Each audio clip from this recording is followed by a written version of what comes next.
Hi guys, welcome back to my channel. So for today's video, I thought it'd be really fun to do a January reading wrap up.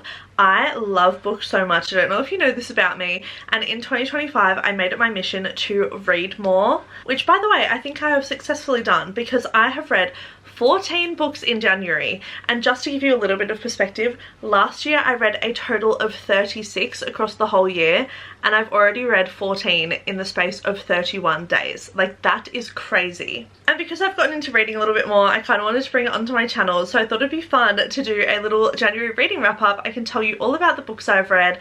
We can go into the tropes, the spiciness, the vibes of the book, if I think I recommend them, how many stars I rated them, and I just think that this is going to be so much fun. So enjoy. We're going to jump straight in, and I can't wait to tell you about what I read this month. So the first series that I read, I actually read on my Kindle. It was the 5 books in the Gold Rush Ranch series, and I loved this series so much. I literally haven't stopped thinking about it since I read it.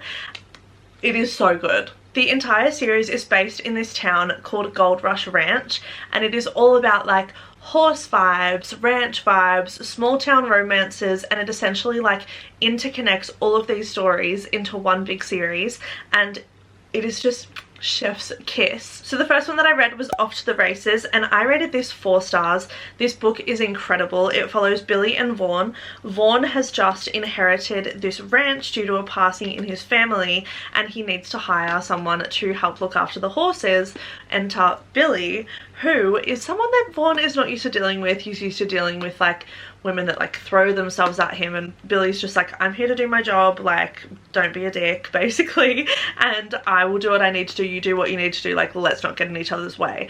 And it creates a little bit of tension, and it creates a really great storyline. This book is very enemies to lovers, which I love that trope so much, and a little bit of boss ex-employee, which I've never read that before, but I actually really thoroughly enjoyed it.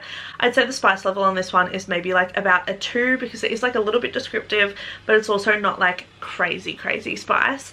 But oh my god, I loved this book. I actually think it might be my favorite in the series. I actually lied, I think I have another favorite, but this one is definitely top 2, I think, out of all of the 5. The next book I read in the series is a photo finish, and I gave this one 4 stars. This one follows Cole, who is Vaughn's brother, as well as Violet, who is Billy's friend. Essentially, Violet and Cole meet before they met on the ranch, and it is so interesting in the way that it happens. And I'm not going to tell you how, but let's just say it's a little bit saucy, a little bit spicy, and it's just so interesting watching their story unfold. The tropes in this one are second chance romance, grumpy ex-sunshine, forced proximity, and there is a little bit of a mention of PTSD as well, so if that is a trigger point for you, then definitely I would think about steering away from this book. I think you can still thoroughly enjoy all of the other ones without reading this one. It's not insanely graphic, however it does have like a decent mention of it, so just like definitely keep that in mind. I'd also say the spice level on this one is equally about a 2. I thoroughly enjoyed this book. I'd say it was maybe like, I don't know, I love all these books so much. There is a clear number 1 for me, and there is a clear least favorite for me. This kind of falls in the middle somewhere where I love it, I don't hate it, I definitely don't hate it, but it's not my absolute number 1 favorite. The next book I read is actually the novella that goes between books 1 and 2, and that is Out of the Gate, and this one follows Ada and Dermo, or Dermot, and that is Vaughn's grandparents, and it's essentially like setting up how the ranch came about and all of this exciting stuff. However, for me, this was my least favourite book due to the fact that it is based off of Vaughn's grandparents, and I just kind of like started thinking about my grandparents and relating it to my grandparents, even though they literally had nothing to do with horses. And then when it was spicy, it made me very uncomfortable. So it is my least favorite book for that reason. I think if you're able to like separate it from yourself, it is a very good read. I think I rated it about 3 stars, but not a bad book, just like not for me, this one. The next book I read was The Frontrunner, which follows Myra and Stefan, and I loved this story. It was so fun. It was like that whole like rivalry. There was so much refreshing banter. I rated it a 3 star, but I think it's like more that 3.5, 3.75. It's not quite a 4 star, but it's not as low as a 3 star for me. It's in the middle point somewhere. But basically the tropes of this one are fake dating, bad boy, lots and lots of banter, and villain gets a girl, and I find those books so fun. It's one that I would reread again, but it is like not my favorite. My favorite is the last one, which Oh, I just love it. The last book is A False Start, and this is based on Nadia and Griffin, and after I'd read it, I'd actually only rated it 3 stars. But now that I look back, I would definitely actually bump it all the way up to 5, which is saying something to go from a 3 to a 5 star. I feel like I always have to let books like simmer because I change my mind about a week after I've read them. The tropes in this one are brother's best friend, which is one of my favourite tropes. It is up there with my top 3 tropes, as well as grumpy sunshine and an age gap romance. I never thought I'd like an age gap romance, but I actually loved this one. Nadia and Griffin had met once in a steamy encounter in a bathroom, and then they meet again under different circumstances where they realise that it is brother's sister, brother's best friend, and they're put in this like weird parallel of like, wow, there's a huge age gap and also like this awkward relationship, and it just follows their story. And this is also the book that like wraps everything up, and I just love it. I always love an ending book. I love this story. I love the tropes. I think this is genuinely a 5-star read, and it is worth getting through all of the other books just to enjoy this one. Like, if I could get one more book out of Elsie Silver from this series, I would absolutely love it. But I'm just going to go on and read the rest of her books, and I'm so excited. The next 3 books I read are the Once Upon a Broken Heart series. I love this series so much. I do really think that you need to read Caraval before you read these 3 books, which might be an unpopular opinion, but I think it just sets these books up so well, and I read Caraval late last year. These books essentially follow this girl Evangeline as well as Jax, who is the Prince of Hearts, and it goes through their story in all 3 of these books, but you do not get bored at a single point in any of these. It is constantly keeping you on your toes. I can't even explain how Stephanie Garber writes her books. Like, they are so magical. You just don't know what's going to happen next. I'm constantly left wondering, and I just like always want more, because she is like honestly one of the most skilled writers I think that I have ever read. It also goes into a lot of enemies to lovers. It goes into fated lovers. It's got a morally grey character in it. It is just so full of so much good stuff in here. I wish I could just like put my brain into your brain so that you can feel how much I love these books. So phenomenal. I don't want to give any of it away. I would say this series as a whole is a 4-star, because I do have series I prefer and which are like high 5 stars.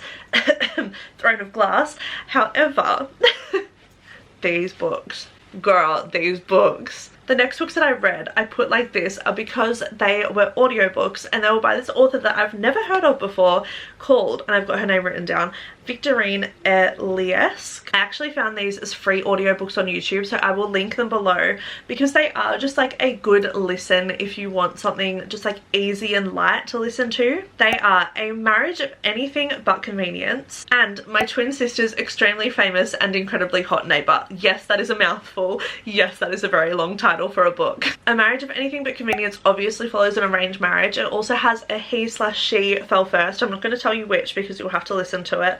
I rated this 3 stars. The spice level is literally 0. There's like kissing in it, but there's like no actual spice.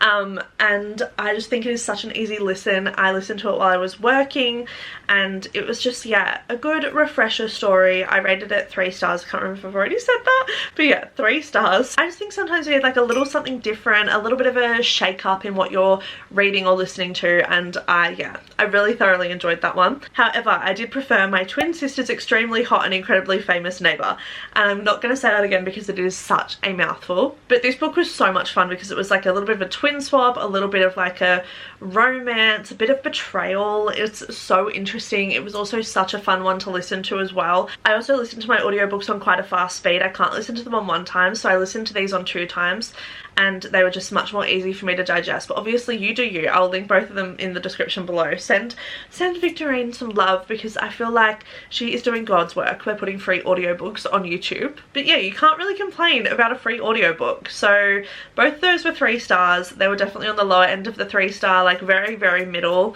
but I did enjoy them, and I would probably give another one of her books a go. The next book was called Summer Unplugged. I can't even remember who the author is. I read it on my Kindle, and respectfully, what was that? What was that? I rated this book 1 star, and I do not rate books 1 stars because I'm very generous in my ratings, but I rated this 1 star. It was a very like young written romance that was just like very childish, very teen. I was reading it and I physically could not bring myself to DNF a book, so I had to finish it, and I did not like it. And I really hate saying that, but I really just did not like this book. It's just like very classically teenager. It follows this teen who's addicted to her phone.